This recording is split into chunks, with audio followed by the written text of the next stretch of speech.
Senhoras e senhores, obrigada por aguardarem.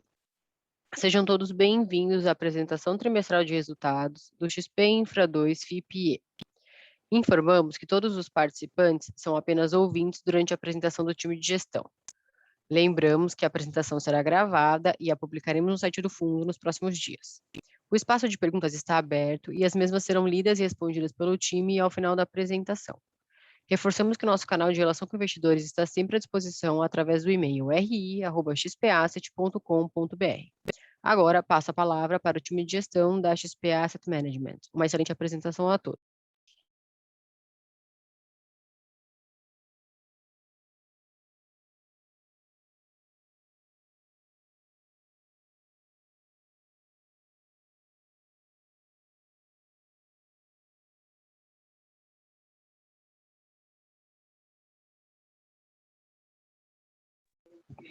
Boa tarde a todos, Eduardo Borges aqui da equipe de gestão.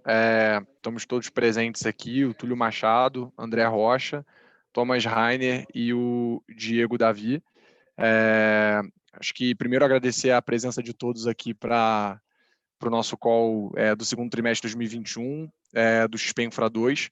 Acho que a ideia aqui é a gente passar rapidamente aqui, como sempre, por atualizações do portfólio e também algumas atualizações macro, não só da indústria, como também do ambiente regulatório aqui, os últimos acontecimentos, mas principalmente dos ativos, e deixar o canal aberto aí para perguntas e respostas mais para o final. Acho que se puder passar, por favor, aí para o próximo slide. Boa noite a todos, pessoal.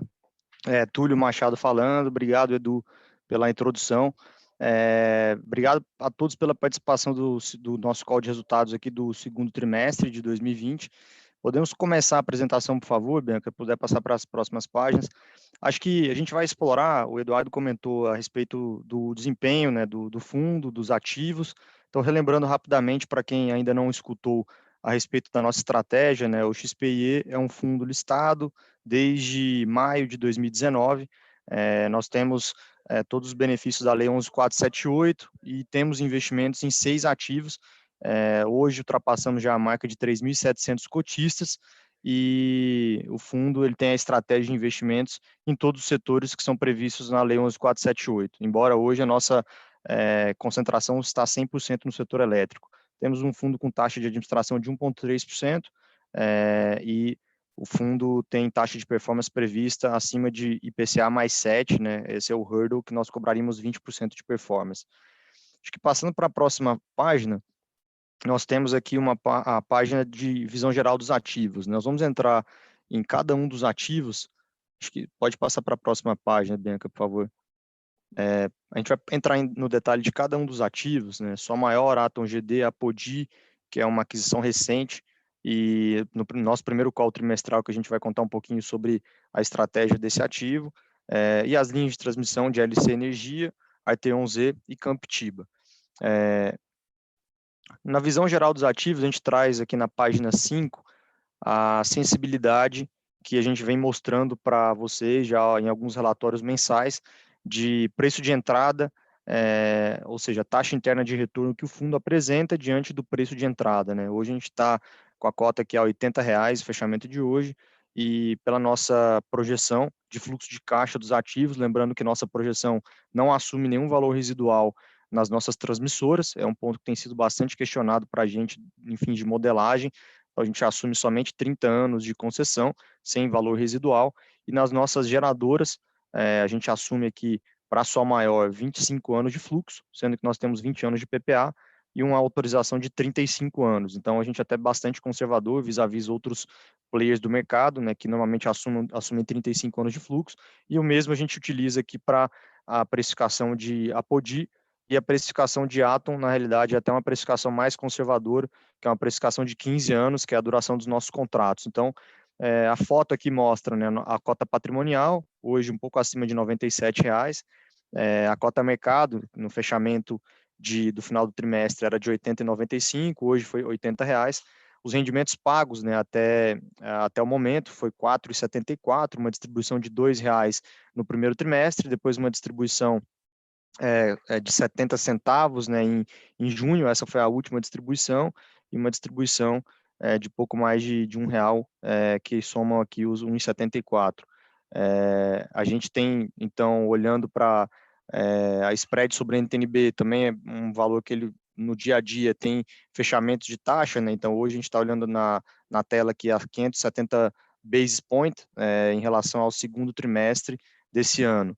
A gente começou a regularizar os nossos pagamentos, então, para deixar mais claro para todos vocês, no último relatório a gente já apresentou isso, que o nosso próximo pagamento será no mês que vem, e anúncio no final do mês que vem, né, ou seja, ainda em setembro, e pago no mês subsequente, provavelmente 15 dias depois do fechamento, ou seja, lá pelo dia 15 de outubro, e também um anúncio, o último anúncio do ano, no final de dezembro, e a gente deve pagar ali nos 15 dias subsequentes também, em janeiro de 2022. Isso vai acontecer também no ano de 2022, então vão ser sempre pagamentos trimestrais. Obviamente, se a gente conseguir surpreender positivamente, fazer alguma distribuição de dividendo extraordinário, a gente vai realizar.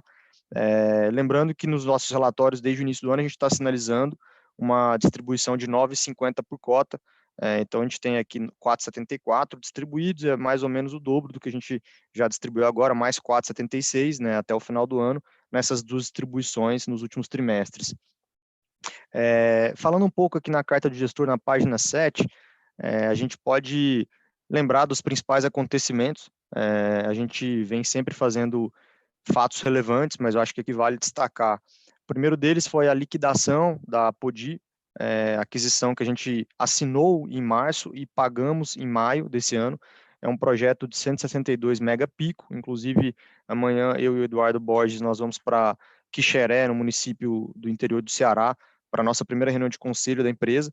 É um projeto que a gente está bastante contente com essa aquisição, um ativo extremamente aderente à nossa tese, ou seja, projetos operacionais contratados, né, uma empresa que faz a gestão desse ativo, que é a Scatec, empresa de primeiríssima linha, inclusive sócia do projeto, a Equinor Scatec, e a gente, então, realizou essa aquisição de uma participação indireta de 10% no projeto, né, de 80% de uma holding que detém 12,5% do projeto, e essa aquisição, então, ela vem para somar ao nosso portfólio, como a última aquisição recente que nós anunciamos.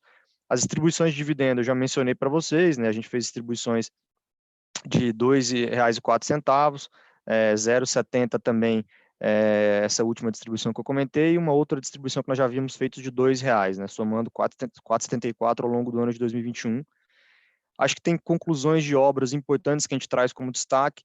Duas delas nós já vimos sinalizado para vocês, eu vou entrar mais em detalhes, que foi a subestação em Caxias, no município do Maranhão, da Arteon-Z. Lembrando que agora a Arteon falta somente uma obra para entrar em operação, a obra de Itabuna, que a gente também tem expectativa de entrada em operação no mês que vem, em setembro, com previsão de energização, ou seja, início de receita, no mês de outubro. E Colinas também, que é um marco extremamente importante para a LC Energia, que é um projeto que a gente também concluiu, a entrada em operação aconteceu no mês de junho, o projeto já também receitando, recebemos hoje aqui comunicação das primeiras boletas que entraram de RAP dentro do projeto, que faz parte da LC Energia, lembrando que tem mais outros 2 projetos na LC Energia que também tem previsão de energização ainda esse ano. Com isso, as nossas 2 transmissoras, Arteon-Z e LC, vão entrar 100% em operação nos próximos meses. Falar um pouquinho de cada um dos ativos e depois a gente parte para o Q&A, começando por Sol Maior. Na página 9, a gente sempre gosta de dar bastante ênfase, né, pelo acontecimento que teve no final do ano passado, né, no mês de novembro. Acho que a gente tem avanços importantes, vocês vão observar no relatório que a gente divulgou também, que a gente traz um pouco mais de informações para vocês. O relatório foi divulgado hoje. Nós contratamos a empresa ES Solar, a empresa que vai realizar a obra. Essa empresa já iniciou a mobilização, já fizemos down payments de compras de módulo, então a gente está bem otimista com a recuperação dessa planta. Também ainda esse ano a gente aguarda a entrada de 100% do remanescente dessa planta, e tivemos também uma notícia que já falamos nos relatórios mensais, que a Farfetch realizou um pagamento referente a um sinistro, né, que é a nossa seguradora, de abril do ano passado, né? A gente recebeu esse sinistro agora em maio desse ano, que é a mesma seguradora que a gente está de forma otimista aqui aguardando também para fazer o pagamento dos lucros cessantes e do custo que vai ser incorrido aqui para a recuperação dessa planta, né, que deve ser aproximadamente por volta de 11 milhões de reais, para ter 100% da nossa planta restabelecida e ficar operacional. O projeto ele continua, a gente fez algumas postergações de pagamentos de juros da debênture, né, que a gente, lembrando, carregamos aqui debêntures não conversíveis de 17 milhões de reais, a um custo de IPCA mais 8. Esses pagamentos trimestrais, eles vêm sendo postergados, e a gente também tem a participação de quase 95% no ativo, que foi uma aquisição de 8 milhões de reais do equity do projeto. Acho que em relação à Sol Maior, são os principais pontos, né? Na página 10 a gente traz aqui uma performance do ativo, obviamente que com a danificação de módulos, a gente vem desde outubro do ano passado sofrendo com a operação, ou seja, o nosso real versus o esperado tem ficado abaixo, né? Na ordem de uns 50% abaixo, e lembrando que sempre o contrato de energia de reserva, né, conhecido aí como SER ou LER, né, leilão de energia de reserva, a gente sempre tem a penalidade nos 12 meses subsequentes. Então, quando vocês olham para a receita líquida, a gente tem praticamente uma receita fixa aqui de 300 mil reais, sendo que agora em agosto, no final do mês, a gente vai ter a revisão do nosso PPA e do contrato, e aí nos próximos 12 meses é que a gente recebe a penalidade dentro do nosso contrato por não geração de acordo com o nosso contrato, né, do contrato aqui de 20 anos que a gente tem perante a CCE. Mas a gente tem um conforto grande com o projeto, embora a gente não tenha feito esses pagamentos aqui, são pequenos, mais uma vez, uma representação de menos de 7% do nosso fundo, e o ativo tem caixa, né, com a expectativa de recebimento do pagamento do seguro, esse ativo ele vai voltar à sua vida normal, logo a planta seja restabelecida. Seguindo adiante aqui na página 12, a gente começa a falar sobre a Arteon. Eu trouxe rapidamente, né, acho que uma atualização muito importante para nós, que atualmente nós temos Arteon Z1 e Arteon Z2 100% operacionais, né? Lembrando que nós tínhamos 3 SPS ligados ao setor de transmissão, cada uma dessas SPS tinham algumas somente subestações, outras subestações e linhas de transmissão. Eu acho que a gente, de forma bastante positiva, mostra para vocês, todos os investidores que nos acompanham aqui desde 2019, a entrada em operação, né, em maio do ano passado de Resende, entrada em operação também em maio do ano passado de Teresina e Boa Esperança, e agora mais recente, no mês de junho, Caxias, no município do Maranhão. A gente teve um certo atraso na entrada em operação por uma questão de licenciamento ambiental. A licença de operação demorou um pouco pelo funcionamento lá da Secretaria de Meio Ambiente, né, pelo Covid, mas felizmente a gente já também está receitando esses 2 primeiros projetos. Então, essas 2 SPS estão 100% operacionais, financiadas, o que é uma grande vitória para nós, diante dos desafios, né, que esse último ano e meio apresentou para todo mundo que tinha obras incorrendo. E por último, acho que de forma também positiva, a gente apresenta o cronograma de entrada em operação do nosso último lote, Z3, na Bahia, no município de Itabuna. Também fizemos visitas recentemente ao projeto. No próximo mês de setembro, a gente também fará uma visita final.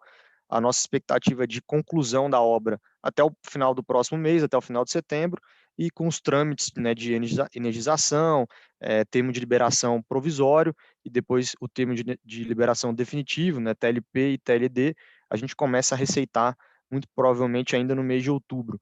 Então, um projeto que a gente vai ficar muito contente de entregar ele com as condições que a gente previa anteriormente, com algum atraso, obviamente, pelo Covid, mas com um projeto com rentabilidade, muito bem construído e executado, e o início de operação, que eu acho que é o mais importante.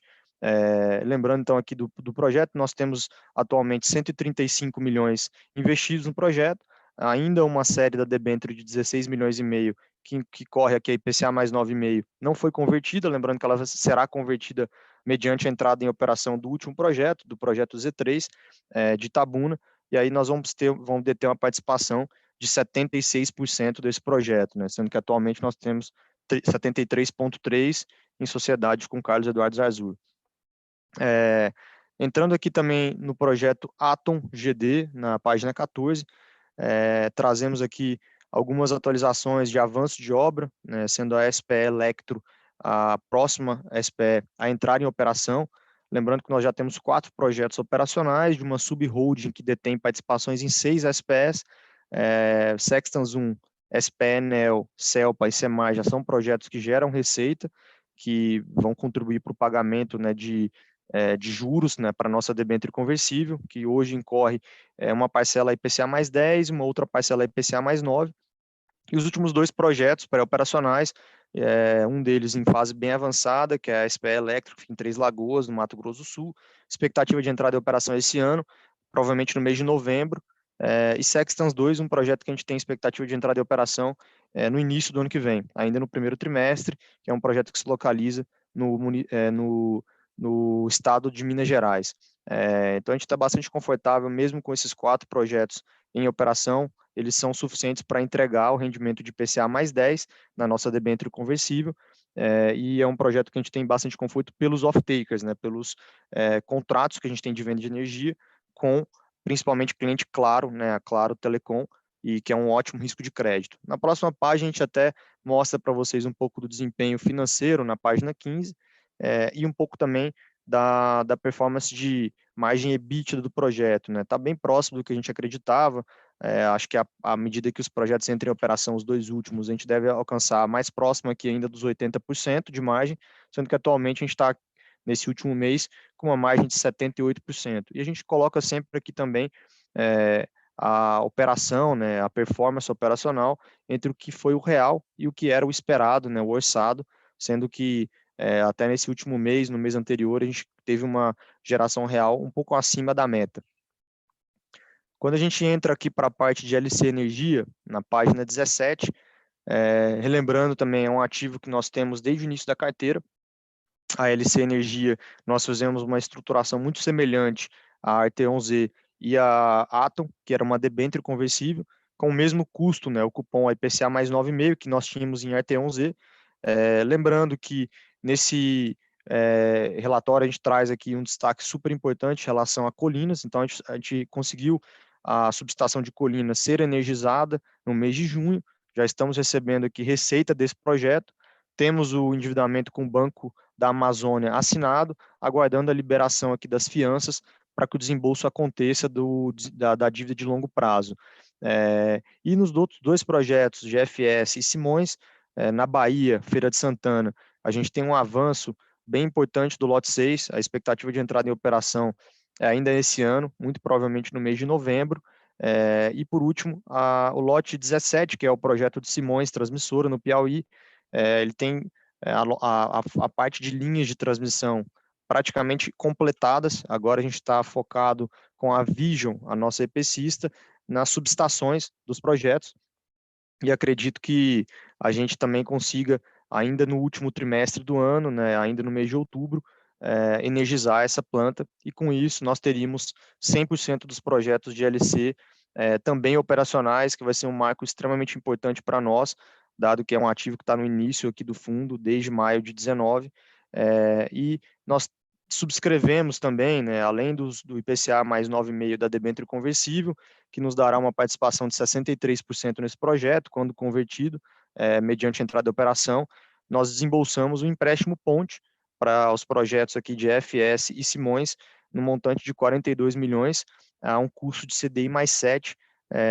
e a gente tem o vencimento dessas 2 debêntures no mês de fevereiro de 2022, possivelmente sendo pré-pagas antes, até mediante o desembolso do Banco do Nordeste, né, que são 2 projetos localizados em estados do Nordeste, e a gente já tem os contratos também com o BNB assinados, aguardando a liberação das fianças do sindicato de bancos, e aí sim a gente consegue fazer o pré-pagamento, né, é um dinheiro que volta para o fundo, e é um carrego muito importante para nós também, o CDI mais 7, né, por o CDI tem apresentado aí um aumento, né, diante do aumento da Selic, a gente tem expectativa de Selic acima de 7%, então é um ótimo carrego para uma parcela que a gente consideraria caixa aqui do fundo, ao invés de render CDI, rende CDI mais 7.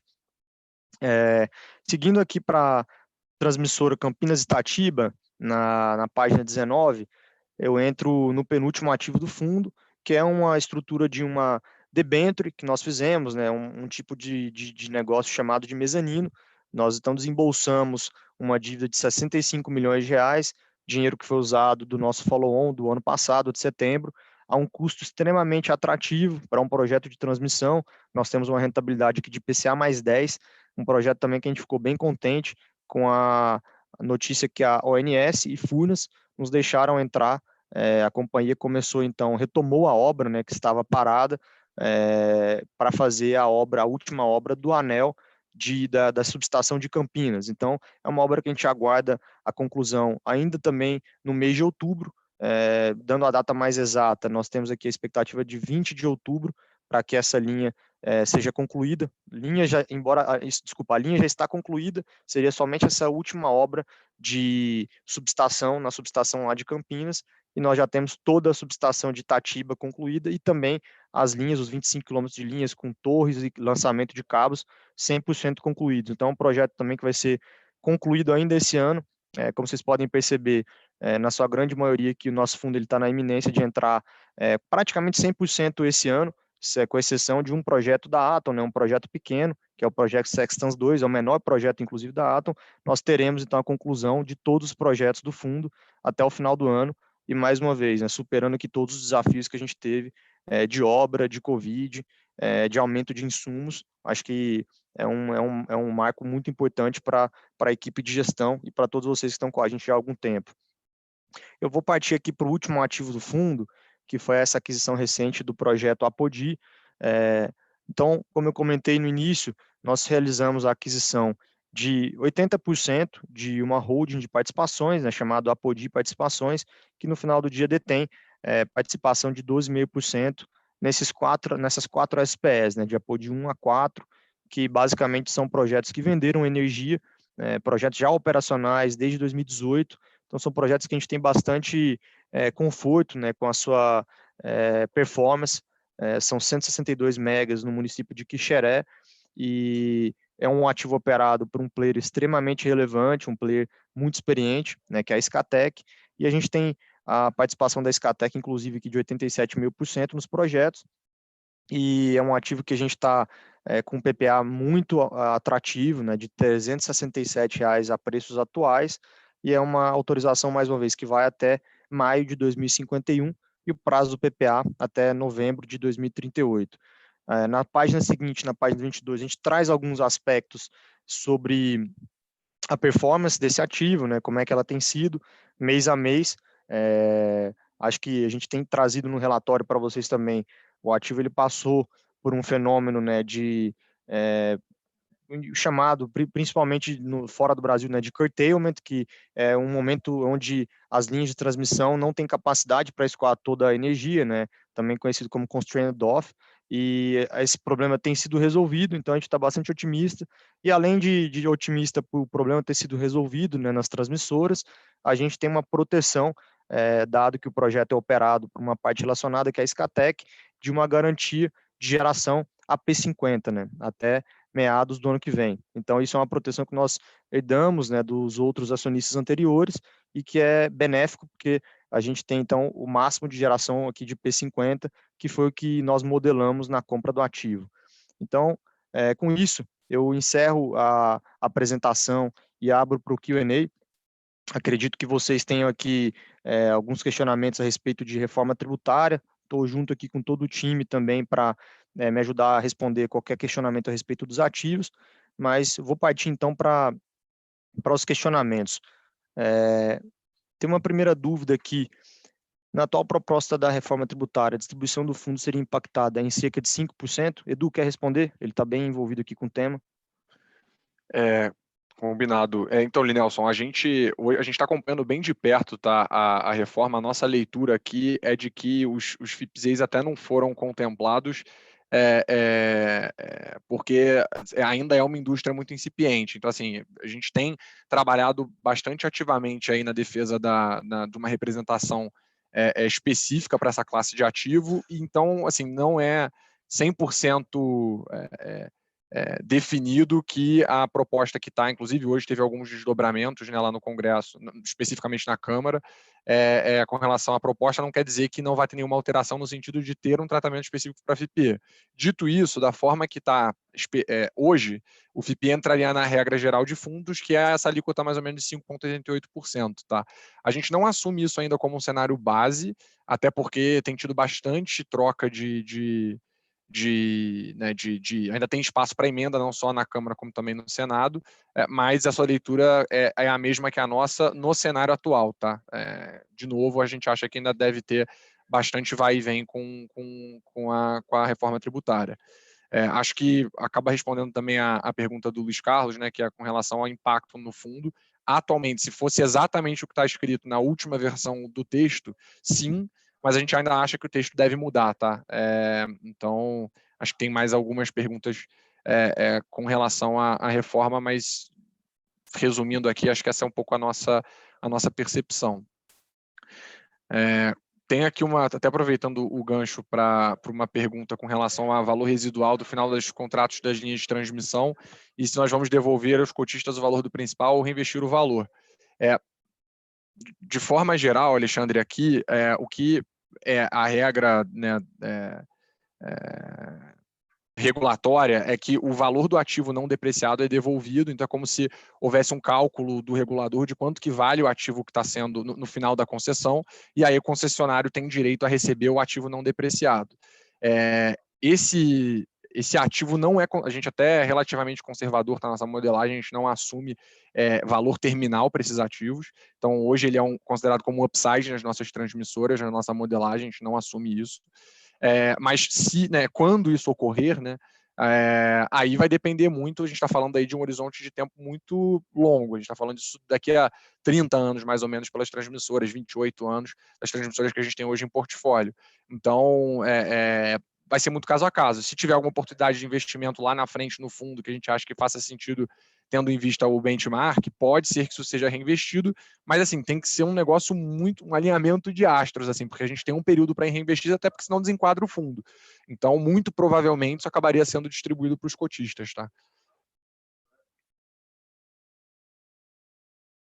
Acho que tem mais uma pergunta aqui que o Alexandre fez sobre uma comparação de como funciona, né, os contratos, né, o IPCA, como eles são corrigidos nos contratos e até alguma semelhança ou diferença ao XP&D. A gente tem, Alexandre, acho que de forma importante aqui sua pergunta, um hedge natural, a gente sempre gosta de salientar isso, né, nos nossos ativos, porque se você for pegar todas as transmissoras, os contratos das RAPs, das receitas anuais permitidas, elas são reajustadas por IPCA. O nosso fundo, inclusive, né, tem como indexador IPCA+. Né? Se você pegar também as dívidas que esses projetos carregam, quando são dívidas de bancos de desenvolvimento, por exemplo, Banco do Nordeste ou BASA, essas dívidas também são ao indexador IPCA+. Inclusive também debêntures, né, de infraestrutura, eu já pego o gancho para responder do XPID, né, são debêntures que são obrigatoriamente pela Lei 12431 também estruturadas via IPCA+. Então, todos os nossos contratos de transmissão e os nossos contratos de projetos de geração, eles são reajustados, o que dá um hedge, né, para nós, mediante a essa inflação de insumos recente, né? Acho que recentemente a gente olhar aqui 12 meses para trás, a inflação do IPCA foi por volta de 9%. Esse ano também, a última estimativa aqui dos principais agentes de mercado do Boletim Focus mostra que a inflação esse ano ela muito provavelmente será acima de 7%.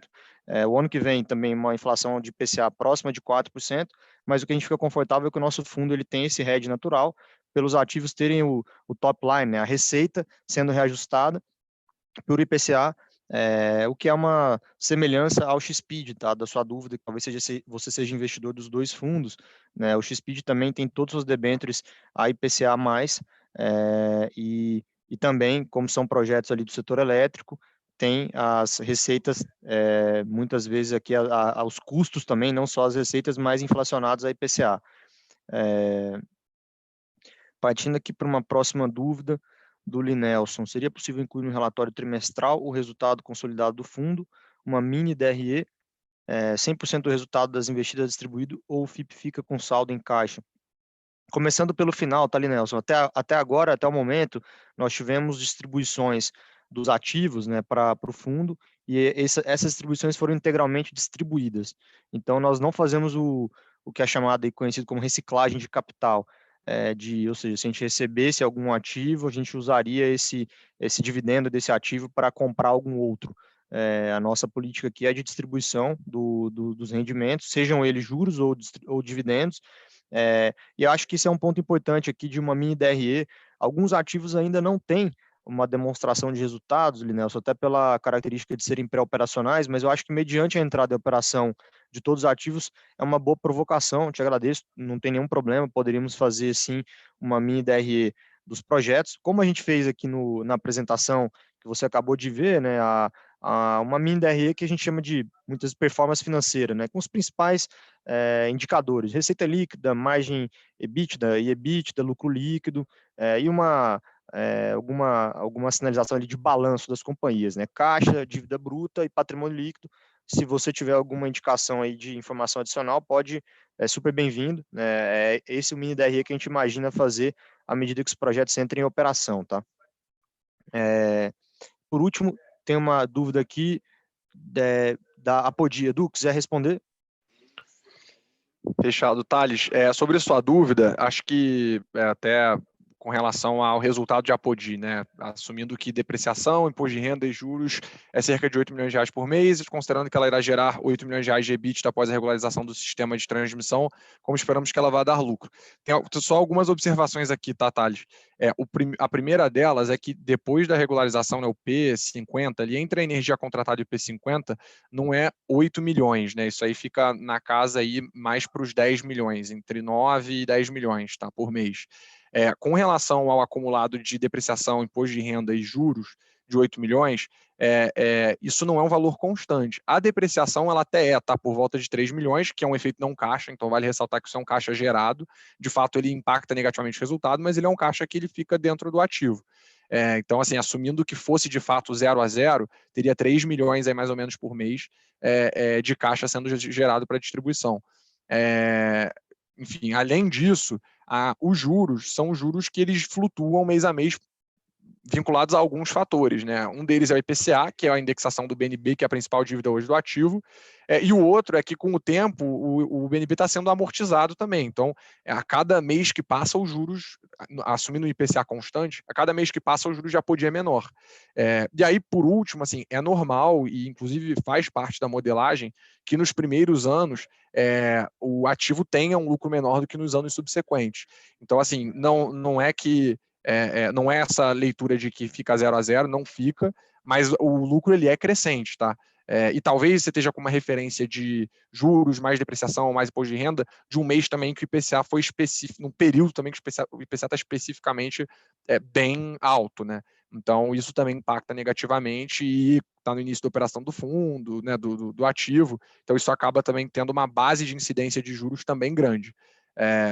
Mas é um ativo que certamente, na nossa visão, é lucrativo, tá? Então, só para te dar esse conforto.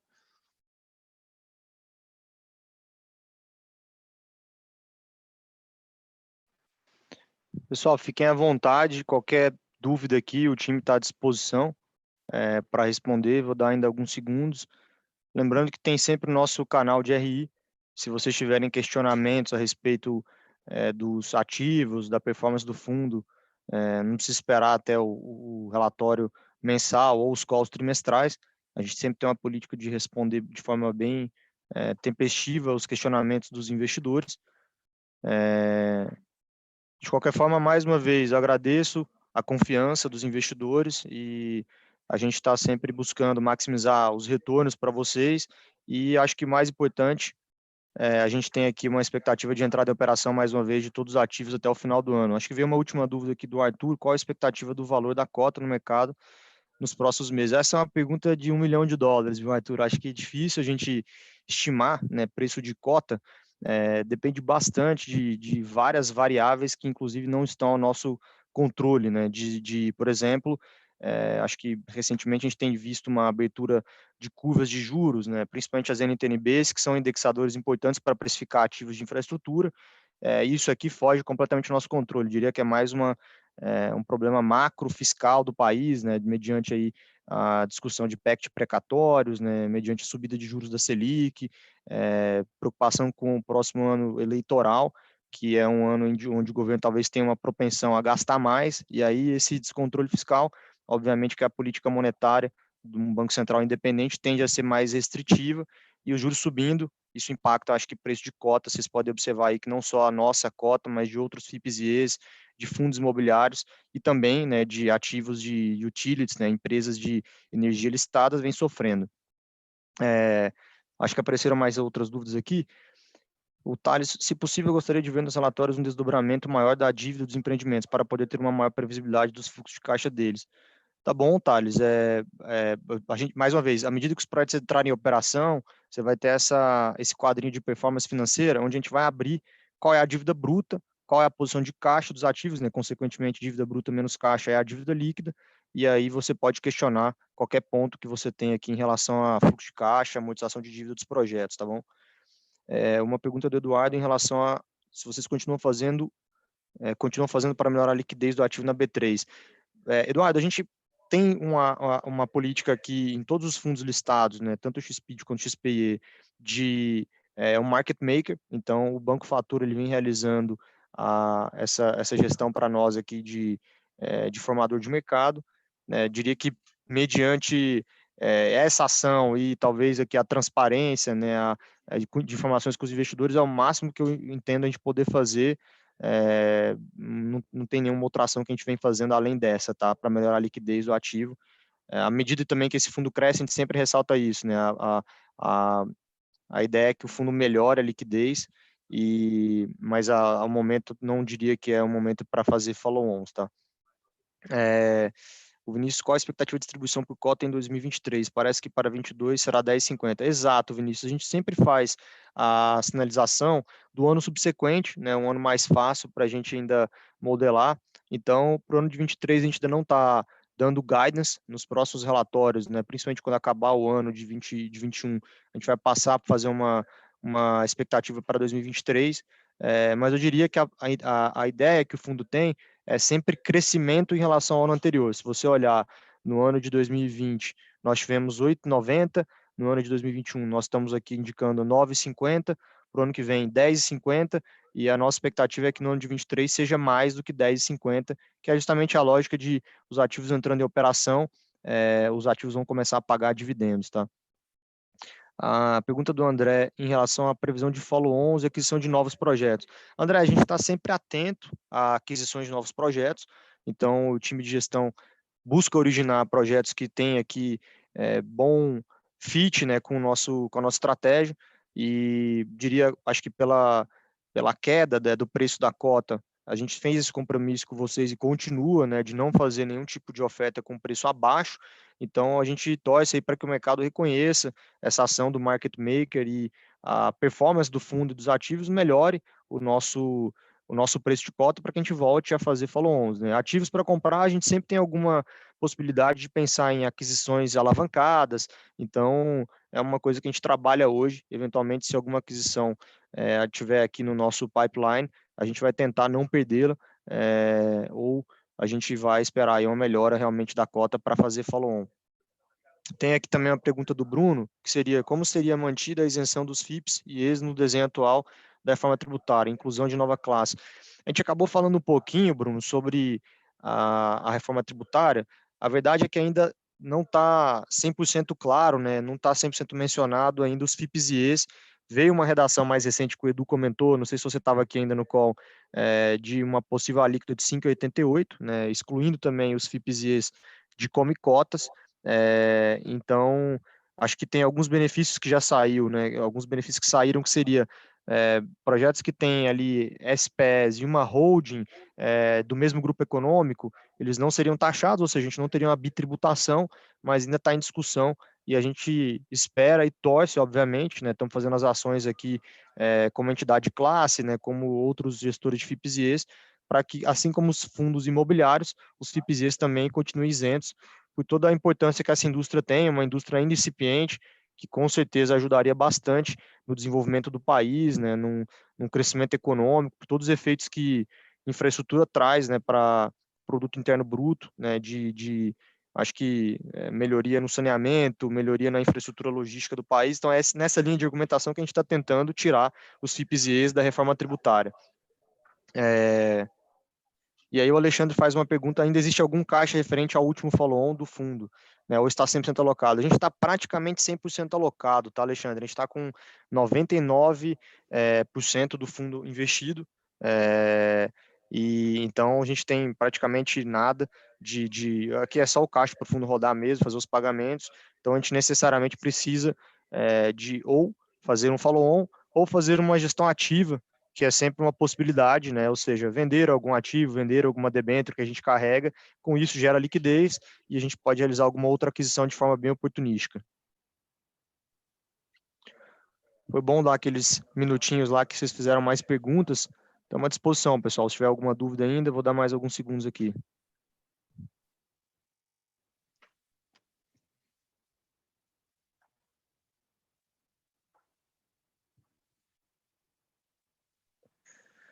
Prezados, agradeço então mais uma vez a participação de todos no nosso call de resultados trimestrais. A gente se encontra no nosso próximo call de resultados. Mais uma vez, fiquem super à vontade para fazer questionamentos via o nosso canal de RI e qualquer feedback e dúvidas que será respondido prontamente. Mais uma vez, obrigado a todo o time de gestão também. Obrigado, Bianca. Boa noite a todos. Tchau, tchau. Boa noite. A apresentação trimestral de resultados do XP Infra 2 FIPE está encerrada. Lembramos que a apresentação foi gravada e a publicaremos no site do fundo nos próximos dias. Reforçamos o nosso canal de relação com investidores através do e-mail ri@xpasset.com.br. Boa noite.